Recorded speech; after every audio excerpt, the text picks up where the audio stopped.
we're here with Bridget Hoier, a long-time councillor for Golborne Ward. Bridget, what brought you here today? I'm here today because I represent the community. They voted me into council to fight for fairness and for their community, to keep the community together. So, did you find that it became a thing of a groundswell of opinion in terms of your constituents in surgeries and so on, and that sort of prompted you into really showing your support both vocally and to be here on the day?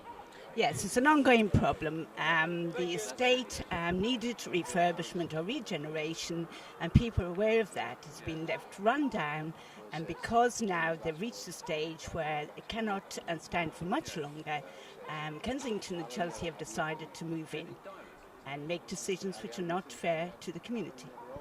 So this whole issue has been going on since 2000. Yeah. We're into 2008 now.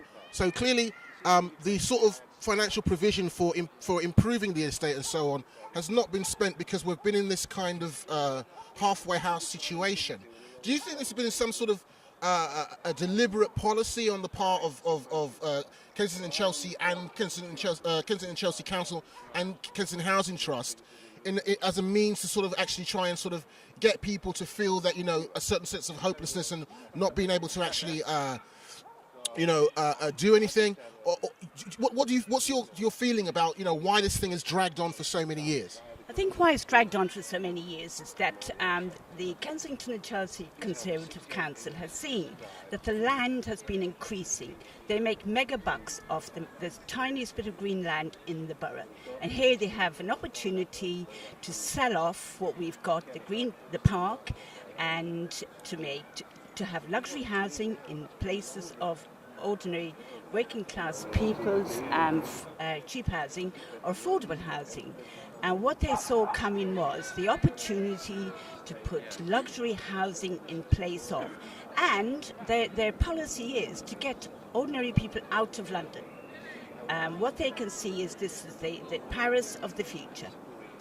And it's here happening in North Kensington.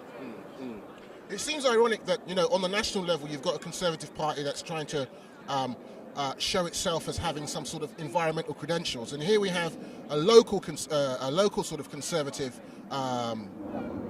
organisation that's actually sort of trying to encroach on the green spaces. I mean, we know we've had this thing with Meanwhile Gardens going on. Now we've got this thing with Athlone Gardens. There seems to be some kind of disconnect between the national level and the sort of local level. Yes, there is. And what we've got in Kensington and Chelsea, we've got the rich and the poor, and the divide is getting bigger and bigger. The poorer health is in North Kensington. We heard only last week that if you want to live longer, for 12 years, you live in Chelsea. And this is not new to our borough, and this is why I became a councillor, to fight for fairness, because you had Kensington and Chelsea selling off the playing fields, children's recreation, education, schools. And what we had here is high rise, where children never saw any green space. And the idea that even we saw recently with Holland Park, selling off the recreation in Holland Park for luxury housing. And what we see here today is a very similar thing.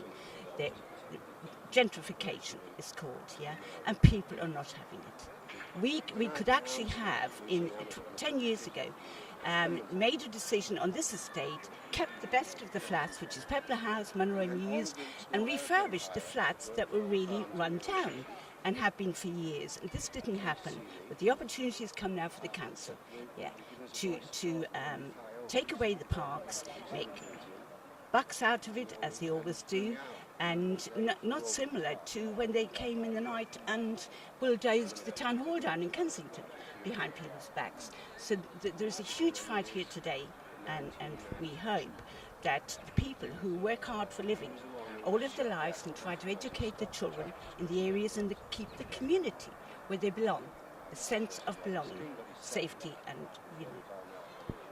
So what do you think that people need to do now? What going forward? What do you think are the key things that need to be done in order to keep this campaign going and indeed growing? Well, I think to be united for a start. And people need to know their rights, which they do, which is why they're here today. And parks belong to the community, and the community, after all, is the people's community. And I do believe that we've won issues before with this council.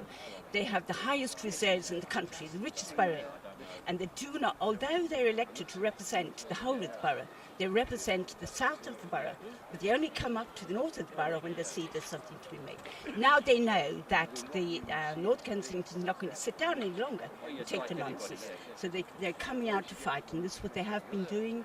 And I can see us saving the park, which is belongs to the community, and although the borough has a right to sell off, we believe that if we fight and fight hard enough, that the borough will back off at the end of the day. Okay, well, Bridget, thank you very much and good luck with the campaign. Thank you. Bye.